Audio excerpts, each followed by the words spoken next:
IIM UPSC tuitions only in Tirumala IAS institute Chaitanyapuri. Call చేసి ఇప్పుడే join అవ్వండి. దేశవ్యాప్తంగా చరిష్మా ఉన్న తెలుగు లీడర్స్ లో పవన్ కళ్యాణ్ ఒకరు. రాష్ట్ర స్థాయి నుంచి దేశ స్థాయి వరకు క్రేజ్ సంపాదించుకున్నారు.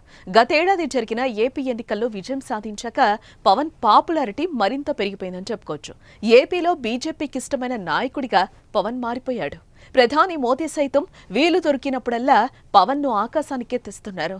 ఓ సందర్భంలో పవన్ ఓ తుఫాన్ అంటూ స్వయంగా అభివర్ణించారంటే జనసేనాని క్రేజ్ ఏ స్థాయిలో ఉందో అర్థం చేసుకోవచ్చు.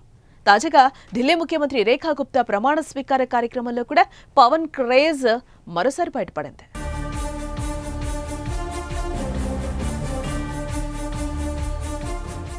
దేశ రాజధాని ఢిల్లీలోని రామ్లీలా మైదానంలో ఢిల్లీ ముఖ్యమంత్రిగా రేఖా గుప్తా మంత్రులు ప్రమాణ స్వీకార కార్యక్రమం జరిగింది. ఈ కార్యక్రమానికి ఎన్డీఏ భాగస్వామ్య పక్షాలైన టీడీపీ, జనసేన పార్టీలకు కూడా ఆహ్వానం అందింది. దీంతో AP CM Chandrababu Naidu, deputy CM Pawan Kalyan హాజరయ్యారు. ఈ ప్రమాణ స్వీకార కార్యక్రమానికి పవన్ కాషాయ వస్త్రాల్లో హాజరయ్యారు. ఢిల్లీ సీఎం ప్రమాణ స్వీకార కార్యక్రమానికి ప్రధాని నరేంద్ర మోదీ ముఖ్య అతిథిగా వచ్చి వేదికపై నాయకులను నమస్కరించుకుంటూ ముందుకు సాగారు.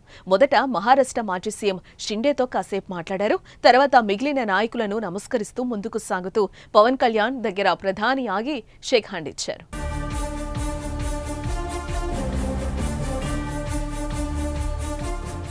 పవన్ తో ప్రత్యేకంగా మోదీ కాసేపు ముచ్చటించారు. ప్రధాని ఏమన్నారో కానీ ఇలా మాట్లాడుతున్న సమయంలో పవన్ చిరునవ్వులు చిందించడం ఆసక్తిగా నిలిచింది.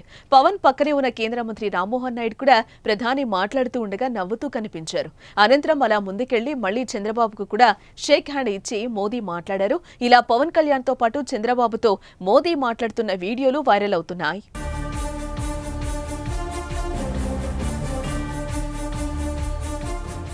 ముఖ్యంగా ప్రధానితో మోదీ నవ్వుతూ పవన్ తో మాట్లాడటంపై చర్చ సాగుతోంది. పవన్ కాషాయ వస్త్రాలపై మోదీ కామెంట్ చేసినట్టు అంతా భావించారు. దీనిపైనే సమావేశం తర్వాత పవన్ ను మీడియా ప్రశ్నించింది. మోదీ ఏమన్నారంటూ అడగా ఏం హిమాలయాలకు వెళ్లిపోతావా అని సరదాగా సంభాషించగా దానికి ఇంకా టైం ఉందని జవాబిచ్చినట్టుగా తెలిపారు. ఏదేమైనా చంద్రబాబు, పవన్లను మోదీ ప్రత్యేకంగా పలకరించడంతో అటు జన సైనికులను, ఇటు టీడీపీ శ్రేణులను ఫుల్ ఖుషీ చేస్తోంది.